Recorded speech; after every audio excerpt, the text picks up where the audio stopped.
श्री परमात्मने नमः।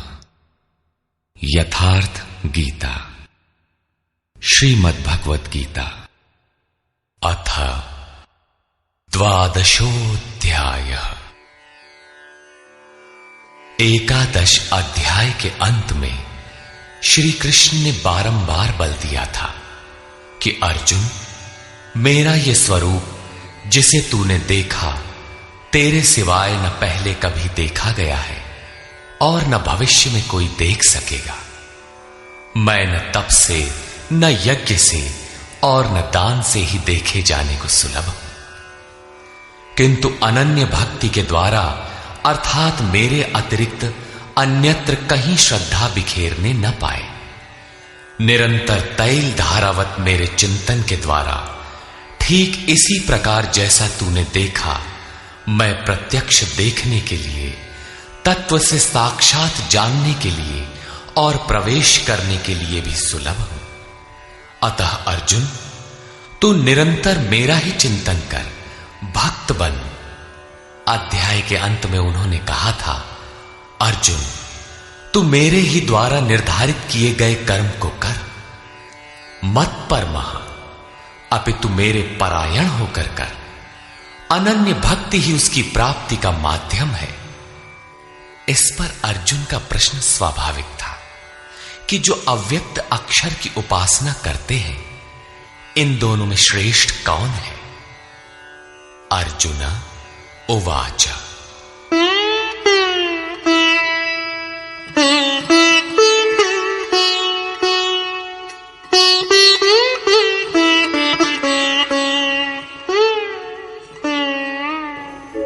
एवं सततयुक्ता ये भक्तास्त्वां पर्युपासते, ये चाप्यक्षरमव्यक्तम् तेषां के योगवित्तमाः।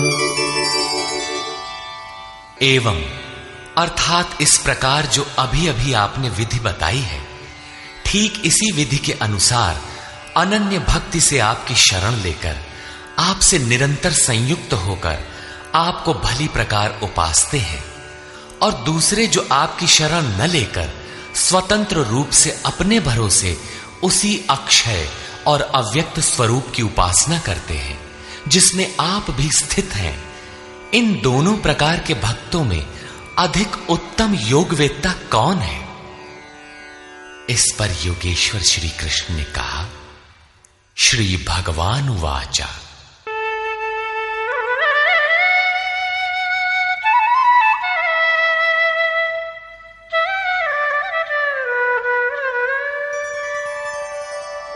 मय्यावेश्य मनो ये मां नित्ययुक्ता उपासते, श्रद्धया परयोपेता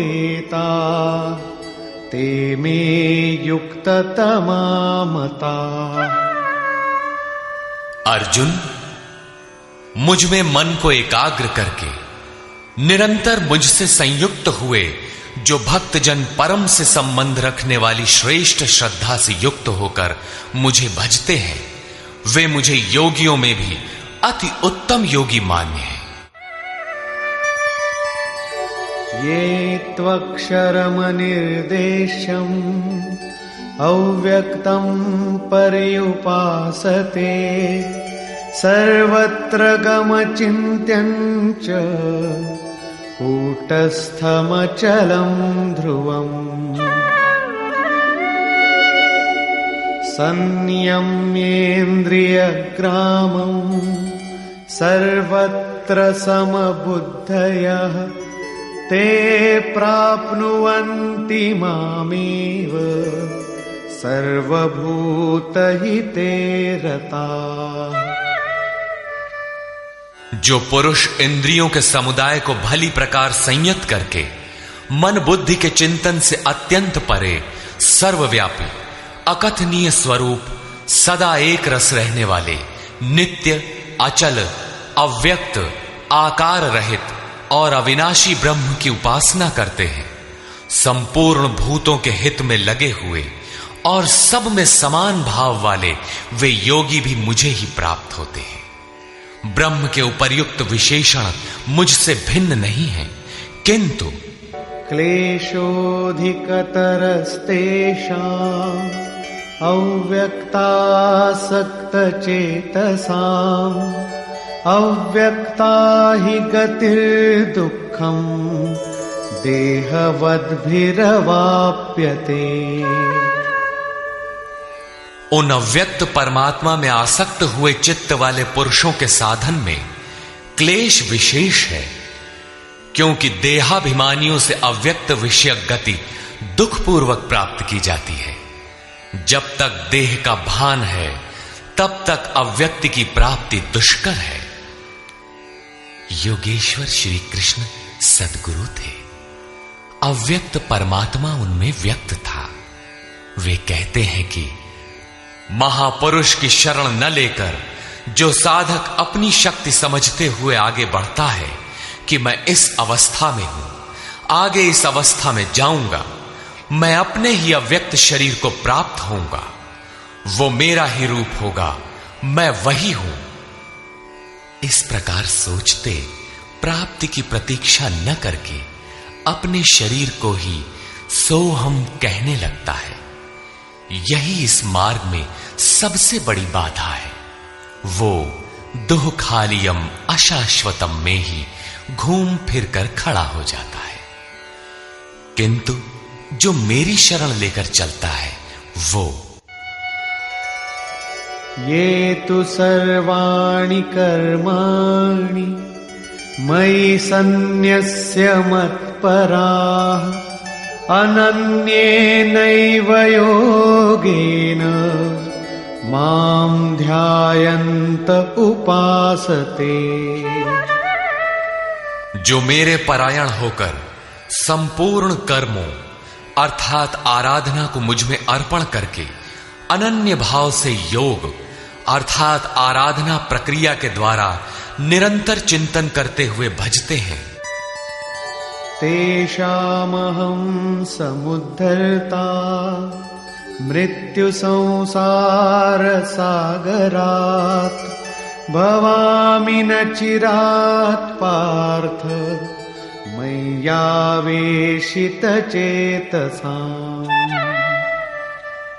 केवल मुझ में चित्त लगाने वाले उन भक्तों का मैं शीघ्र ही मृत्यु रूपी संसार से उद्धार करने वाला होता हूं। इस प्रकार चित्त लगाने की प्रेरणा और विधि पर योगेश्वर प्रकाश डालते हैं।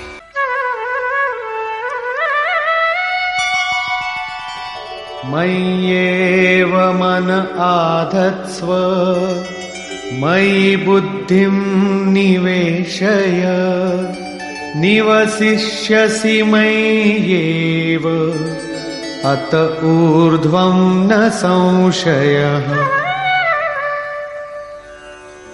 इसलिए अर्जुन, तू मुझ में मन लगा, मुझ में ही बुद्धि लगा। इसके उपरांत तू मुझ में ही निवास करेगा, इसमें कुछ भी संशय नहीं है। मन और बुद्धि भी न लगा सके तब, जैसा अर्जुन ने पीछे कहा भी था कि मन को रोकना तो मैं वायु की तरह दुष्कर समझता हूं। इस पर योगेश्वर श्री कृष्ण कहते हैं,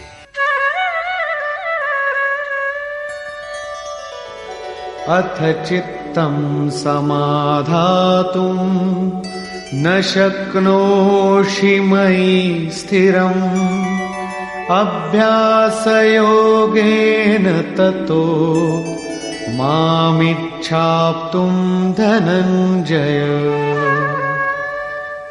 यदि तू मन को मुझ में अचल स्थापित करने में समर्थ नहीं है तो हे अर्जुन, योग के अभ्यास द्वारा मुझे प्राप्त होने की इच्छा कर। अर्थात जहां भी चित्त जाए वहां से घसीट कर उसे आराधना चिंतन क्रिया में लगाने का नाम अभ्यास है। यदि ये भी न कर पाए तो अभ्यासेऽप्यसमर्थोऽसि मत्कर्म परमो भव मदर्थमपि कर्माणि कुर्वन् सिद्धिमवाप्स्यसि। यदि तू अभ्यास में भी असमर्थ है तो केवल मेरे लिए कर्म कर, अर्थात आराधना करने में तत्पर हो जा। इस प्रकार मेरी प्राप्ति के लिए कर्मों को करता हुआ तू मेरी प्राप्ति रूपी सिद्धि को ही प्राप्त होगा। अर्थात अभ्यास भी पार न लगे तो साधन पथ में लगे भर रहो। अथैतदप्यशक्तोऽसि कर्तुं मद्योगमाश्रितः सर्वकर्मफलत्यागं ततः कुरु यतात्मवान्। यदि इसे भी करने में असमर्थ हो तो संपूर्ण कर्म के फल का त्याग कर, अर्थात लाभ हानि की चिंता छोड़कर मद्योग के आश्रित होकर, अर्थात समर्पण के साथ आत्मवान महापुरुष की शरण में जाओ। उनसे प्रेरित होकर कर्म स्वतः होने लगेगा। समर्पण के साथ कर्म फल के त्याग का महत्व बताते हुए योगेश्वर श्री कृष्ण कहते हैं, श्रेयो हि ज्ञानमभ्यासाच् ज्ञानाध्यानं विशिष्यते ध्यानात् कर्मफलत्यागः त्यागात् शान्तिरनन्तरम्। केवल चित्त को रोकने के अभ्यास से ज्ञान मार्ग से कर्म में प्रवृत्त होना श्रेष्ठ है। ज्ञान माध्यम से कर्म को कार्य रूप देने की अपेक्षा ध्यान श्रेष्ठ है, क्योंकि ध्यान में इष्ट रहता ही है। ध्यान से भी संपूर्ण कर्मों के फल का त्याग श्रेष्ठ है, क्योंकि इष्ट के प्रति समर्पण के साथ ही योग पर दृष्टि रखते हुए कर्म फल का त्याग करने से उनके योग क्षेम की जिम्मेदारी इष्ट की हो जाती है। इसलिए इस त्याग से वो तत्काल ही परम शांति को प्राप्त हो जाता है। अभी तक योगेश्वर श्री कृष्ण ने बताया कि अव्यक्त की उपासना करने वाले ज्ञान मार्गी से समर्पण के साथ कर्म करने वाला निष्काम कर्मयोगी श्रेष्ठ है। दोनों एक ही कर्म करते हैं, किंतु ज्ञान मार्गी के पथ में व्यवधान अधिक है। उसके लाभ हानि की जिम्मेदारी स्वयं पर रहती है, जबकि समर्पित भक्ति की जिम्मेदारी महापुरुष पर होती है। इसलिए वो कर्म फल त्याग द्वारा शीघ्र ही शांति को प्राप्त होता है। अब शांति प्राप्त पुरुष के लक्षण बताते हैं। अद्वेष्टा सर्वभूतानां मैत्रः करुण एव च निर्ममो निरहंकारः समदुःख सुखः क्षमी। इस प्रकार शांति को प्राप्त हुआ जो पुरुष सब भूतों में द्वेष भाव से रहित, सबका प्रेमी और हेतु रहित दयालु है, और जो ममता से रहित, अहंकार से रहित, सुख दुख की प्राप्ति में सम तथा क्षमावान है।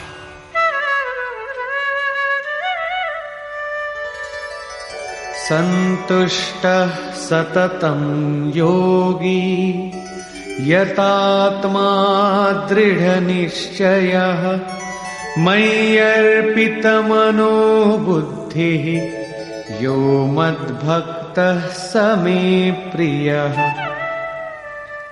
जो निरंतर योग की पराकाष्ठा से संयुक्त है, लाभ तथा हानि में संतुष्ट है, मन तथा इंद्रियों सहित शरीर को वश में किए हुए है, दृढ़ निश्चय वाला है, वो मुझ में अर्पित मन बुद्धि वाला मेरा भक्त मुझे प्रिय है। यस्मान्नो द्विजते लोको लोकान्नो द्विजते च यः हर्षामर्षभयोद्वेगैर् मुक्तो यः स च मे प्रियः।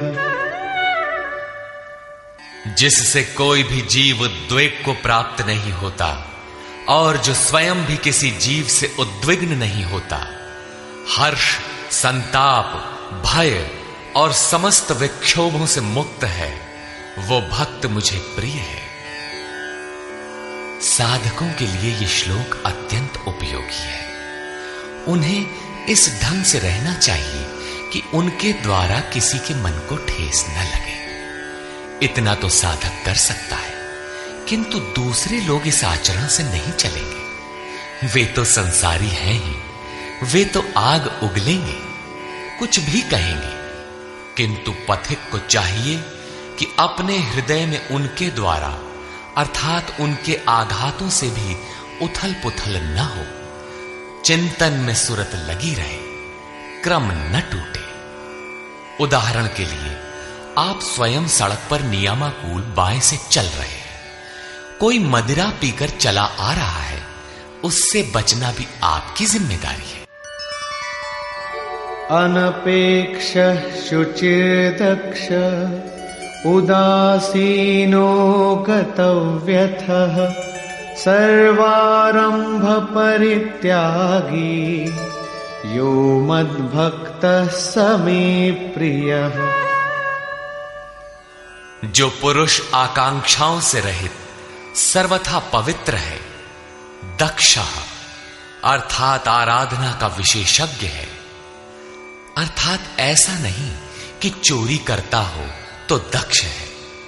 श्री कृष्ण के अनुसार कर्म एक ही है, नियत कर्म, आराधना, चिंतन, उसमें जो दक्ष है।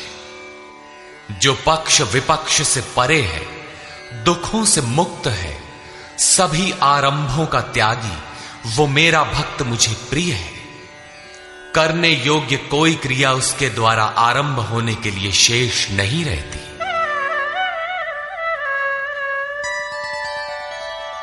यो न हृष्यति न द्वेष्टि न शोचति न कांक्षति शुभाशुभ परित्यागी भक्तिमान्यः स मे प्रियः। जो न कभी हर्षित होता है, न द्वेष करता है, न शोक करता है, न कामना ही करता है, जो शुभ और अशुभ संपूर्ण कर्मों के फल का त्यागी है, जहां कोई शुभ विलग नहीं है, अशुभ शेष नहीं है, भक्ति की इस पराकाष्ठा से युक्त वो पुरुष मुझे प्रिय है। समः शत्रौ च मित्रे च तथा मानापमानयोः शीतोष्ण सुख दुःखेषु समः संग विवर्जितः।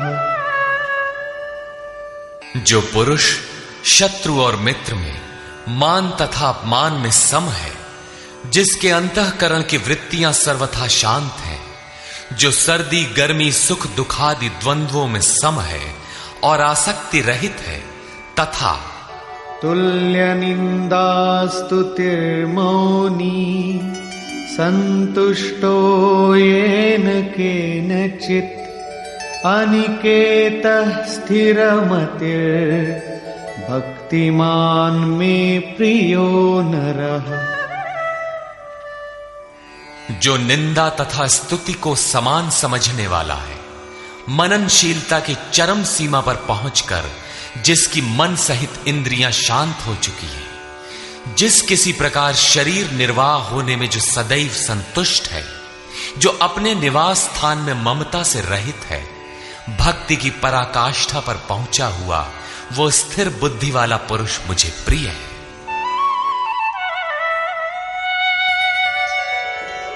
ये तु धर्म्यामृतमिदं यथोक्तं पर्युपासते श्रद्धाना मत्परमा भक्तास्तेतीव मे प्रियाः।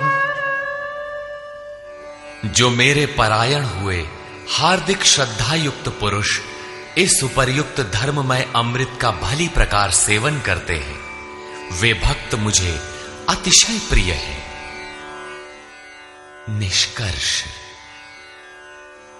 गत अध्याय के अंत में योगेश्वर श्री कृष्ण ने कहा था कि अर्जुन, तेरे सिवाय न कोई पाया है न पा सकेगा जैसा तूने देखा, किंतु अनन्य भक्ति अथवा अनुराग से जो भजता है वो इसी प्रकार मुझे देख सकता है, तत्व के साथ मुझे जान सकता है और मुझ में प्रवेश भी पा सकता है। अर्थात परमात्मा ऐसी सत्ता है जिसको पाया जाता है। अतः अर्जुन, भक्त बन। अर्जुन ने इस अध्याय में प्रश्न किया कि भगवान, अनन्य भाव से जो आपका चिंतन करते हैं और दूसरे वे जो अक्षर अव्यक्त की उपासना करते हैं, इन दोनों में उत्तम योगवेदता कौन है? योगेश्वर श्री कृष्ण ने बताया कि दोनों मुझे ही प्राप्त होते हैं, क्योंकि मैं अव्यक्त स्वरूप हूं, किंतु जो इंद्रियों को वश में रखते हुए मन को सब ओर से समेटकर अव्यक्त परमात्मा में आसक्त हैं, उनके पथ में क्लेश विशेष है। जब तक देह का अध्यास अर्थात भान है, तब तक अव्यक्त स्वरूप की प्राप्ति दुखपूर्ण है, क्योंकि अव्यक्त स्वरूप तो चित्त के निरोध और विलय काल में मिलेगा। उसके पूर्व उसका शरीर ही बीच में बाधक बन जाता है। मैं हूं, मुझे पाना है कहते कहते अपने शरीर की ही ओर घूम जाता है। उसके लड़खड़ाने की अधिक संभावना है।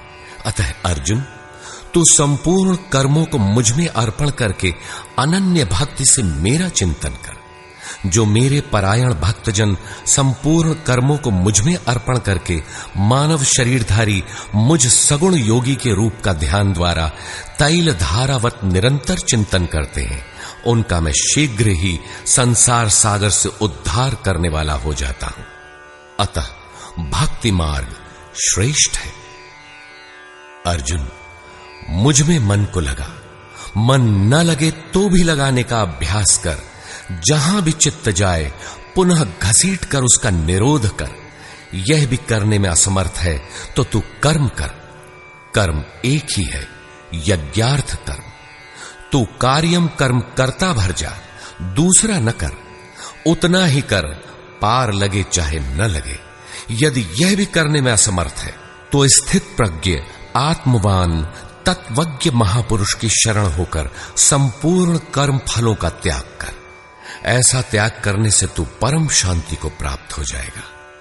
तत्पश्चात परम शांति को प्राप्त हुए भक्त के लक्षण बताते हुए योगेश्वर श्री कृष्ण ने कहा, जो संपूर्ण भूतों में द्वेष भाव से रहित है, जो करुणा से युक्त और दयालु है, ममता और अहंकार से रहित है, वह भक्त मुझे प्रिय है। जो ध्यान योग में निरंतर तत्पर और आत्मवान आत्मस्थित है, वह भक्त मुझे प्रिय है। जिससे न किसी को उद्वेग प्राप्त होता है और स्वयं भी जो किसी से उद्वेग को प्राप्त नहीं होता, ऐसा भक्त मुझे प्रिय है। जो शुद्ध है, दक्ष है, व्यथाओं से उपराम है, सर्वारंभों को त्याग कर जिसने पार पा लिया है, ऐसा भक्त मुझे प्रिय है। संपूर्ण कामनाओं का त्यागी और शुभाशुभों का पार पाने वाला भक्त मुझे प्रिय है। जो निंदा और स्तुति में समान और मौन है, मन सहित जिसकी इंद्रियां शांत और मौन है, जो किसी भी प्रकार शरीर निर्वाह में संतुष्ट और रहने के स्थान में ममता से रहित है, शरीर रक्षा में भी जिसकी आसक्ति नहीं है, ऐसा स्थित प्रज्ञ भक्तिमान पुरुष मुझे प्रिय है। इस प्रकार श्लोक 11 से 19 तक योगेश्वर श्री कृष्ण ने शांति प्राप्त योग युक्त भक्त की रहनी पर प्रकाश डाला, जो साधकों के लिए उपादेय है। अंत में निर्णय देते हुए उन्होंने कहा, अर्जुन, जो मेरे परायण हुए अनन्य श्रद्धा से युक्त पुरुष इस ऊपर कहे हुए धर्ममय अमृत को निष्काम भाव से भली प्रकार आचरण में ढालते हैं, वे भक्त मुझे अतिशय प्रिय है। अतः समर्पण के साथ इस कर्म में प्रवृत्त होना श्रेयतर है, क्योंकि उसके हान लाभ की जिम्मेदारी वह इष्ट सद्गुरु अपने ऊपर ले लेते हैं। यहां श्री कृष्ण ने स्वरूपस्थ महापुरुष के लक्षण बताए, उनकी शरण में जाने को कहा और अंत में अपनी शरण में आने की प्रेरणा देकर उन महापुरुषों के समकक्ष अपने को घोषित किया। श्री कृष्ण एक योगी महात्मा थे। इस अध्याय में भक्ति को श्रेष्ठ बताया गया, अतः इस अध्याय का नामकरण भक्ति योग युक्ति संगत है। ओम तत्सदिति श्रीमद्भगवद गीता सूपनिषत्सु ब्रह्म विद्यायाम योग शास्त्रे श्री कृष्णा अर्जुन संवादे भक्ति योग नाम 12वां। इस प्रकार स्वामी अड़गड़ानंद कृत श्रीमद् भगवद गीता के भाष्य यथार्थ गीता का 12वां अध्याय पूर्ण होता है। हरि ओम तत्सत।